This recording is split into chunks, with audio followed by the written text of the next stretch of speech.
हम गन्ना किसानों को एक और परेशानी से मुक्ति दिलाने का स्थायी उपाय भी कर रहे हैं, क्योंकि ऐसी समस्याएं हर बार आए, राजनीति चलती रहे और किसान बेचारा ये राजनेताओं पर निर्भर है। हम किसान को भी आत्मनिर्भर बनाना चाहते हैं, गन्ने किसान की ताकत बढ़ाना चाहते हैं। हमारे गन्ना किसानों के सामने एक ऐसी समस्या होती है कि चीनी की कीमतें कम हो या फिर चीनी मिलें बंद हो तो गन्ना किसान सबसे पहले परेशान हो जाता है। दुनिया के बाजार में चीनी की पैदावार बढ़ जाए तो भी भारत में चीनी कारखाने चीनी की पैदावार से डरते हैं, कारखाने बंद करते हैं, गन्ना किसान को परेशानी होती है। अनेक प्रकार की चुनौतियां, चीनी का वैश्विक बाजार ऊपर नीचे हो जाए तो मुसीबत गन्ना के किसान को, हमारे के यहाँ के चीनी के उत्पादन कम अधिक हो जाए गन्ना किसान को परेशानी, हमारे चीनी कारखाने चले या बंद रहे गन्ना किसान को परेशानी। इस बार एक बड़े विजन के साथ स्थायी उपाय के रास्ते पर इस पूरे क्षेत्र को ले जाने के लिए काम कर रही है। गन्ना किसानों के हितों को ध्यान में रखते हुए अब गन्ने से सिर्फ चीनी बने ऐसा नहीं, चीनी न बने तो गन्ना किसान परेशान हो जाए ऐसा नहीं, दुनिया में चीनी की मांग कम हो जाए और चीनी पैदा करने वाले चीनी पैदा करना बंद कर दे तो गन्ना किसान परेशान हो जाए, ऐसी स्थिति से बाहर निकालने के लिए अब गन्ने से जब जरूरत पड़ेगी तब चीनी बनाएंगे, जब जरूरत पड़ेगी तब इथेनॉल बनाएंगे, लेकिन गन्ने किसान को परेशानी नहीं आने देंगी और इसके लिए बहुत बड़ा अभियान चल रहा है। ये गन्ना किसानों को लाभ भी दे रहा है और उनकी आर्थिक व्यवस्था को एक गारंटी देता है, सुरक्षा देता है।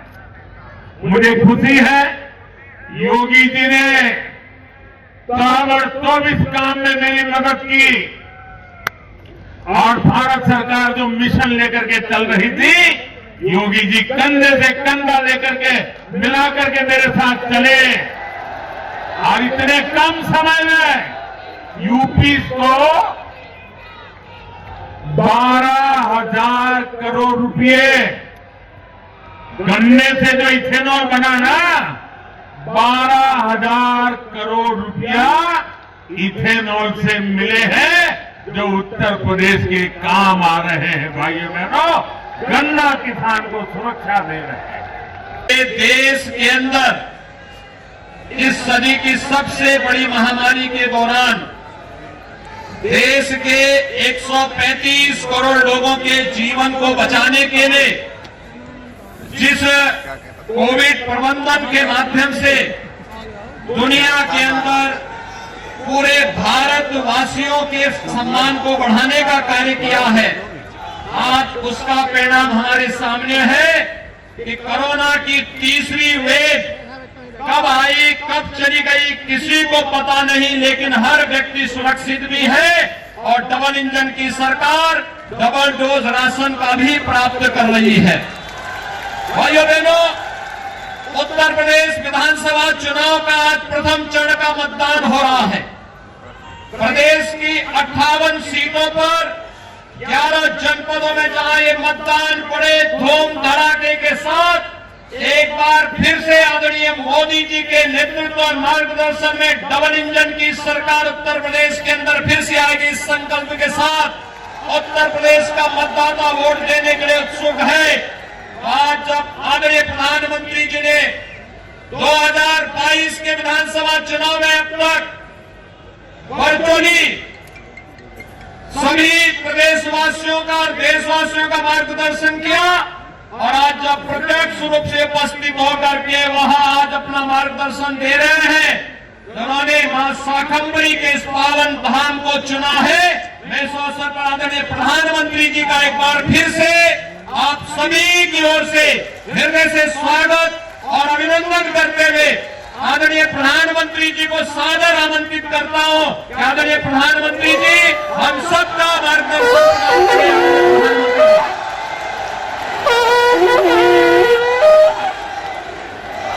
अपना आसन ग्रहण कर ले, कुर्सी ग्रहण कर ले, जल्दी से आकर के वेले गुजर कर बैठे ना, वहां तुरंत चले जाए, अपनी जगह बैठ ले, स्थान ले ले। भाइयों बहनों, आपने देखा होगा वर्तमान में पूरी दुनिया और पूरा देश कोरोना महामारी का सामना कर रही है। कोरोना के दौरान या वो केंद्र सरकार कार्य कर रही थी या राज्य सरकार कार्य कर रही थी या फिर भारतीय जनता पार्टी के पदाधिकारी और जनप्रतिनिधि कार्य कर रहे थे, एक एक व्यक्ति का हाल चाल लेना, उनकी सेवा करना, उनके सहयोग के लिए खड़ा रहना। और सरकार ने तो फ्री में टेस्ट, फ्री में उपचार, फ्री में वैक्सीन, कितने लोगों ने वैक्सीन ले लिया है? कोरोना का वैक्सीन कितने लोगों ने लिया है? हमने लिया है, सबको दिया है। आप सबको मैं हृदय से अभिनंदन करूंगा कि आप सबने वैक्सीन ले लिया है। फ्री में वैक्सीन, सबको वैक्सीन, ये मोदी जी ने दिया है। भाइयों बहनों, जो लोग वैक्सीन के खिलाफ दुष्प्रचार करते थे, कहते थे ये वैक्सीन भाजपा वैक्सीन है, कहते थे ये वैक्सीन मोदी वैक्सीन है, आज उनको जवाब दीजिए, ये भाजपा, ये वैक्सीन है भाजपा वैक्सीन नहीं, हमारी जान को बचाया है। और फ्री वैक्सीन, सबको वैक्सीन के साथ ही भाइयों बहनों डबल डोज राशन का, डबल इंजन की सरकार ने डबल डोज राशन का भी सबको उपलब्ध करवाया है। आज मैं आप सबसे अपील कर रहा हूं, कुछ ही देर में आदरणीय प्रधानमंत्री जी का आगमन हो रहा है। मैं आप सबसे अपील करूंगा कि आप सभी जो लोग यहाँ कोने में खड़े, कृपया वे लोग कुर्सी ले लें, इस साइड को आकर के वहां खड़े न रहे तो तुरंत जाए। वे जो लोग पीछे खड़े हैं, सहारनपुर खेती किसानी के साथ ही उद्यमियों का भी गढ़ है। यहां लकड़ी का, फर्नीचर का इतना काम होता है। आप सभी जानते हैं कि कोई भी सामान समय पर पहुंचाना कितना जरूरी होता है। ऑर्डर मिले लेकिन समय पर सामान न पहुंचे तो फिर ऑर्डर ही मिलना बंद हो जाता है। किसान भी जानते हैं कि उनकी उपज, चाहे फल हो, सब्जियां हो, फूल हो, अगर जहां पहुंचाना है वहां पहुंचाने में अगर देर हो जाती है तो उसमें से काफी मात्रा में उनका पैदावार बर्बाद हो जाती है, सड़ जाती है। इसे समझते हुए ही योगी जी की सरकार यूपी के अलग अलग जिलों को अच्छी सड़कों से जोड़ रहे हैं, यूपी की कनेक्टिविटी बढ़ा रहे हैं। Ganga expressway, Delhi Dehradun expressway, Delhi Yamunotri highway, Delhi Saharanpur 4 लेन, सहारनपुर एयरपोर्ट, यूपी में इतनी तेजी से इतने बड़े बड़े काम पहले कभी नहीं हुए। पहले कभी हुआ था क्या? ऐसे काम हुए थे क्या? इतने जल्दी से होते थे क्या? भाई और बहनों, भाजपा सरकार का ये इतिहास है ये परंपरा है। भाजपा सरकार जो संकल्प लेती है उसे पूरा करके दिखाती है। पहली बार आपने देखा होगा डबल इंजन की सरकार किस रूप में कार्य करती है। 1 दर्जन से ज्यादा बार मैंने अकेले सहारनपुर का दौरा किया था और यहाँ के विकास की योजनाओं के साथ यहाँ के जनप्रतिनिधियों से चर्चा की थी। आज सहारनपुर दिल्ली मार्ग हो या सहारनपुर से हरिद्वार जाने वाला मार्ग, या भाइयों बहनों, आपकी बहुप्रतीक्षित मांग कि सहारनपुर में मां शाकंभरी के नाम पर हमारा एक विश्वविद्यालय होना चाहिए, आज उस विश्वविद्यालय की मांग को भी सहारनपुर के अंदर पूरा कर दिया गया है। भाइयों बहनों, ये सीमांत जनपद होने के नाते जो सदैव एक चुनौती हम सबके सामने बनी रहती थी, और वह चुनौती इस बात की बनी रहती थी कि सीमांत जनपद होने के नाते यहां पर विकास नहीं पहुंचता था, यहां पर शासन की योजनाएं नहीं पहुंचती थी, और पिछली सरकारें सपा की रही हो या बसपा की, उन सरकारों में उन्हें जब यहां पर बिजली नहीं दे पाए थे तो उन्होंने इसे डार्क जोन भी घोषित कर दिया था। भाइयों बहनों, वे अंधेरे में रहने के आदी थे, उन्होंने सहारनपुर को डार्क जोन घोषित किया था। लेकिन भाइयों बहनों, हमारी सरकार आई, भारतीय जनता पार्टी की डबल इंजन की सरकार ने डार्क जोन से मुक्त करके 24 घंटे बिजली देने का काम भी किया, डार्क जोन से मुक्त करवाया, और सूखे में हैंडपंप को उखाड़ करके पाइप पेयजल के माध्यम से घर घर शुद्ध जल उपलब्ध कराने के एक नए कार्यक्रम को आगे करने का कार्य कर रही है। भूला नहीं होगा मुजफ्फरनगर का दंगा, सहारनपुर का सिख विरोधी दंगा, और कोई व्यक्ति केरन और कांधरा को पश्चिमी उत्तर प्रदेश में कभी भूल नहीं सकता। ये वही क्षेत्र है जहां पर कभी व्यापारी प्लान करता था। आपको याद होगा क्या मुजफ्फरनगर के दंगे के पीछे का कारण क्या था? दंगे का एक ही कारण था, सचिन और गौरव नाम के 2 युवक अपनी बहन की रक्षा करने के लिए, सौदे से बचाने के लिए जब कमाल कस्बे में जाते हैं, इन 2 युवकों की हत्या कर दी जाती है। उस समय एक लड़का सत्ता में बैठ करके लखनऊ से दंगा करवा रहा था, और दूसरा लड़का, जो ये 2 लड़कों की जोड़ी आई है, ये दूसरा लड़का दिल्ली से दंगों का तमाशा देख रहा था। तब इसके मुंह पर कभी नहीं निकला कि ये निर्दोष नागरिकों की हत्या क्यों हो रही है। एक तरफ नौजवान मारे जा रहे थे, एक तरफ नौजवानों की निर्मम हत्या हो रही थी, बेटियों की सुरक्षा खतरे में पड़ी हुई थी, और दूसरी तरफ किस प्रकार की अव्यवस्था अराजकता थी कि सत्ता प्रायोजित अपराधी और आतंकवादियों के द्वारा, पेशेवर माफियाओं के द्वारा किस तरीके से भावनाओं के साथ खिलवाड़ हो रहा था। ये मुजफ्फरनगर का दंगा इसका जीता जागता उदाहरण था। कोसी कलर का दंगा रहा हो या फिर मुजफ्फरनगर का दंगा, सहारनपुर का दंगा रहा हो या मेरठ और बुलंदशहर का उपद्रव, अलीगढ़ के दंगे रहे हो, दंगों की श्रृंखला चलती थी।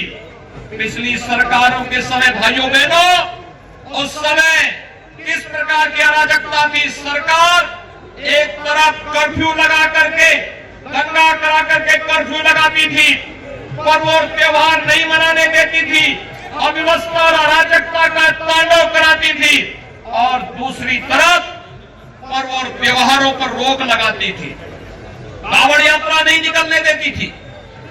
हमने कर्फ्यू को हटाया, लेकिन भाइयों बहनों, कांवड़ यात्रा को भी हमारी सरकार ने ही प्रारंभ किया।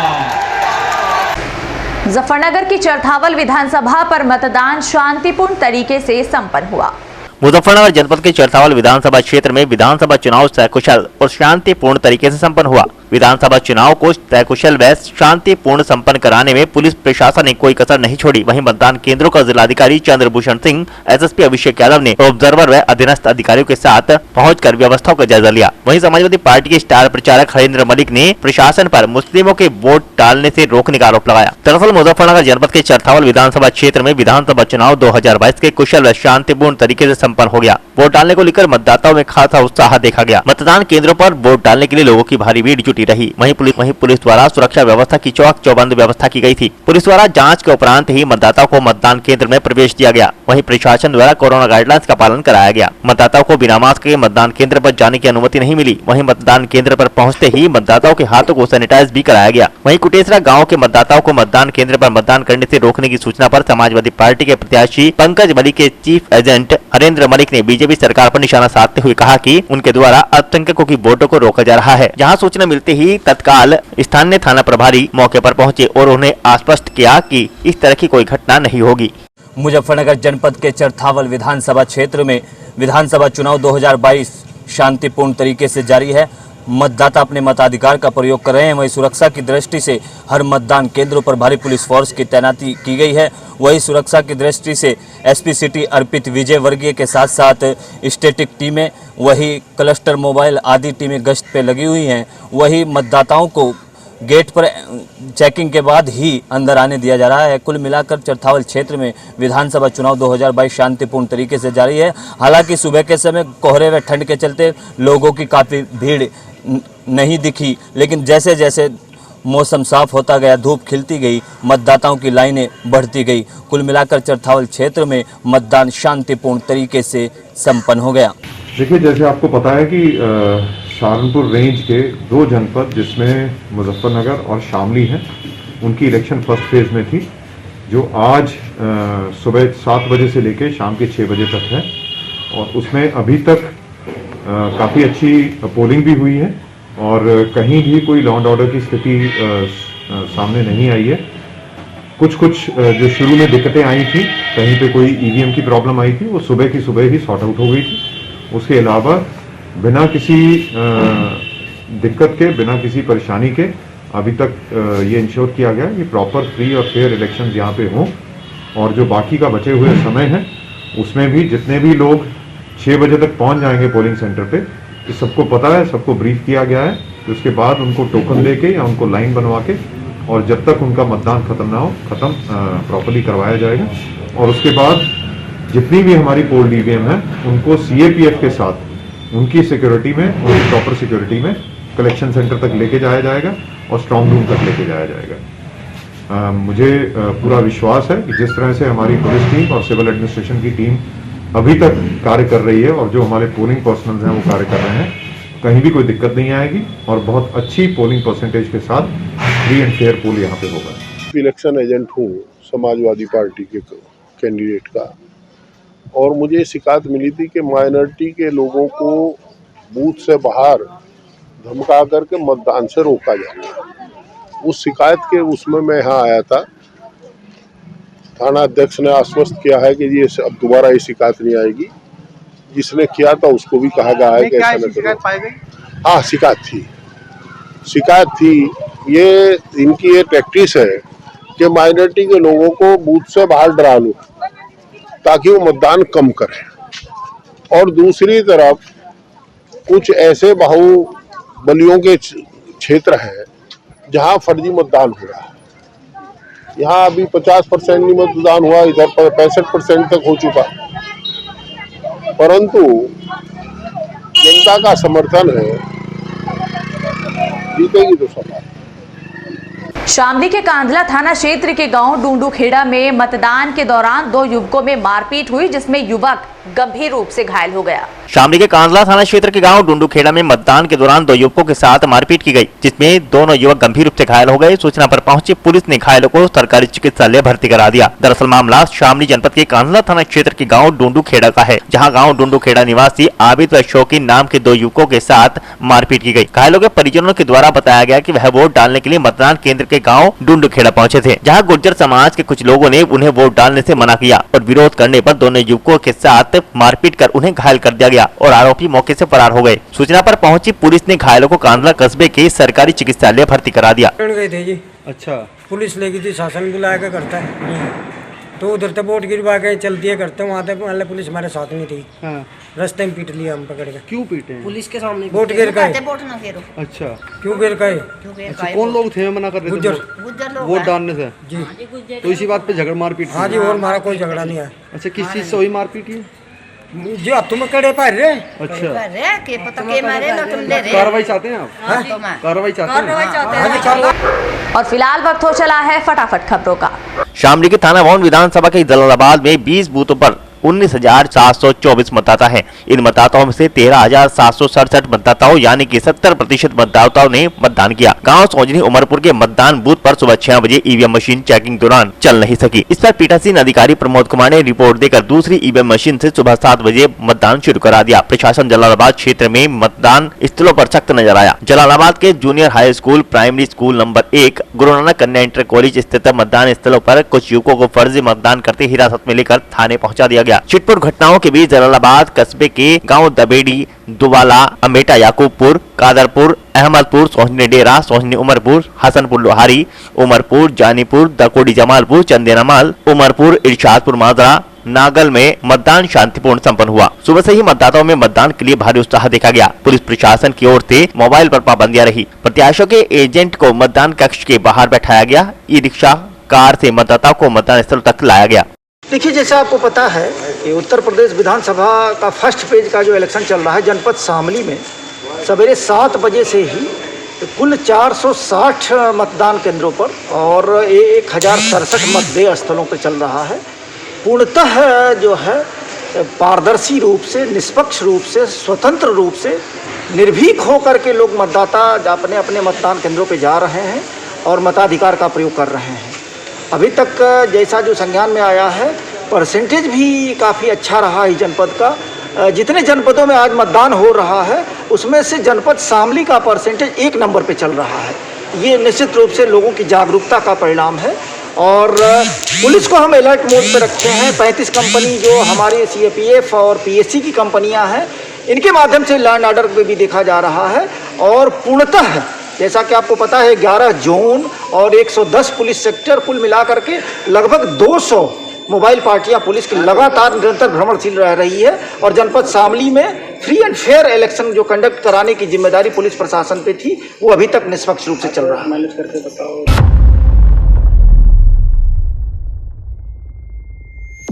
शामली के गढ़ीपुख्ता कस्बे व क्षेत्र के गांवों में छुटपुट घटनाओं के साथ शांतिपूर्ण मतदान हुआ। कस्बे के लाल बहादुर शास्त्री व सर्व हितकारी कन्या इंटर कॉलेज में कुल 9004 में से 5625 मतदान हुए। वहीं पुलिस फोर्स ने मतदान केंद्रों पर फर्जी वोटों को लेकर ID कार्ड, मोबाइल चेक किए। जहां क्षेत्र के गांव भैंसवाल में कुल 5727 में से 3411 वोट पड़े। गांव मोलंडी में 5171 में से 3247 वोट पड़े। ताना में कुल 3450 में से 2094 वोट पड़े। गांव पेलखा में 5131 में से 3254 वोट पड़े। गांव राजन में कुल 3010 वोट में से 1872 वोट पड़े। गांव खेड़की में 1252 में से 802 वोट पड़े। गांव दुल्लाखेड़ी में 2626 वोट में से 1780 वोट पड़े। गांव भाटू में कुल वोट 1630 थे, जिनमें से 1230 वोट पड़े। गांव कैल शिकारपुर में 2213 में से 1275 वोट पड़े। गांव धनैना में 1538 में से 1136 वोट पड़े। गांव जंदेड़ी में 1010 में से 742 वोट पड़े। गांव बुंटा में 3541 में से 2874 वोट पड़े। गांव गुराना में 1346 वोट में से 1025 वोट पड़े। गांव गंदेरवा में कुल 2250 में से 1325 वोट पड़े। गांव मानकपुर में 2749 में से 1871 वोट पड़े। गांव पटलेडी में 2149 में से 1716 वोट पड़े। और आज के इस बुलेटिन में फिलहाल इतना ही। कल फिर हाजिर होंगे कुछ और नई खबरों के साथ। तब तक के लिए नमस्कार।